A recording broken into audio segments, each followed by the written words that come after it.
One of the saddest truths na nangyari sa Biblia ay nangyari po nung maipanganak ang Panginoong Hesukristo.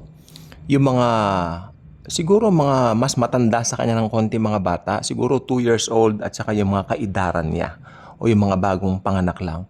Ito ay yung pinamassacre ni King Herod. Isa pong nakakalungkot, nakakadurog po ng puso. Okay, so busog po ako, sorry.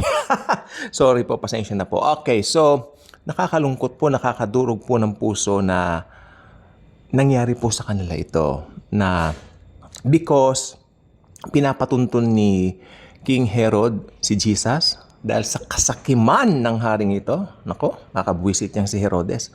Dahil sa kasakiman ni Herod, di ba? Ayaw niyang maagawan siya ng throne. Siyempre, alam niyo na, sakim eh. Ano pa?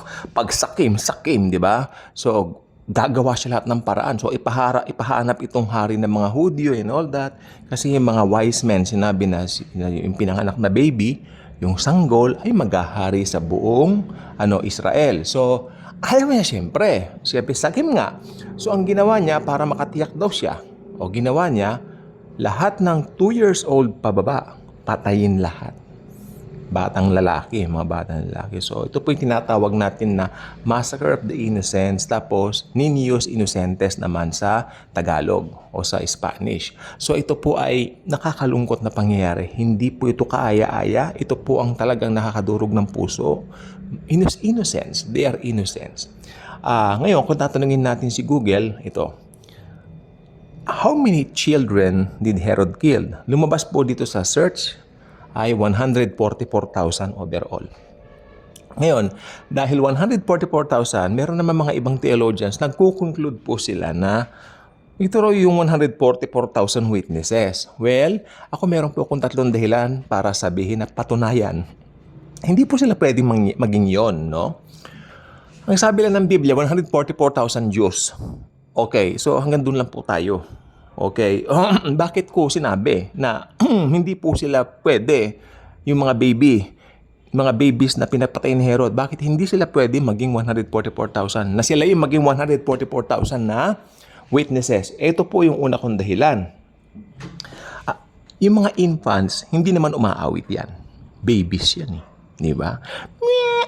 Umiiyak yan, baby. Lahat tayo, pinanganak tayo, baby tayo. Ako, personally, my mom told me when I was a kid, actually, nagpaparinig na rin mga kapitbahay namin. Oo, dyan sa may Sampaloc, no? Malakas daw akong umiyak, sobra daw. O maski nung nasa FPU Hospital, kasi doon po ko isinilang, ay FPU Hospital sa Moraita po, ngayon po nag-move na po sila sa Fairview. No? So nakakalungkot pag natadaan ako siya, wala na yung pinagpanganakan sa akin. Okay, mabalik, patay na punta siya. Okay, so yung babies umiiyak po, hindi po sila kumakanta. Okay? So yun ang una kong point. Pangalawang point ko naman, yung mga babies hindi makakapag-abstain sa sex kasi wala po silang alam sa anumang uri ng kamunduhan o kababuyan, kanalang po natin, di ba? Wala po silang alam diyan. Sila po ay, actually, wala silang accountability sa any kind of kababuyan o sin. Sa totoo lang po, yun ang gusto ko sabihin po sa inyo. Okay? At pangatlo, ito naman po, common na common. Bakit hindi po sila pwede yun? Sapagkat, they are not grown men. Hindi po sila malalaking bata. Sila po ay maliliit.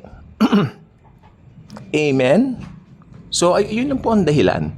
Sapat na po yung dahilan na yan. Again, hindi po sila pwedeng umawit, mga babies. Umiiyak po sila. Cute yung mga iyak nila. Pero hindi po sila umaawit. Pangalawa, they cannot abstain from sex or any kind of pleasure ng kamunduhan, no? Pangatlo, syempre, hindi naman sila malalaking lalaki. Hindi pa sila malalaking men, mga bata nga eh. Okay? May special dealings ang Lord sa mga babies na yan. Pero, I believe they're not the 144,000. Ang sabi ng Bible, yung 144,000 nag-abstain sa sex, no? Grown up men, at higit sa lahat, sila ay umaawit. Okay? So, malalaki na po sila. Actually, kung ano yung po nasa Bible, doon lang po tayo.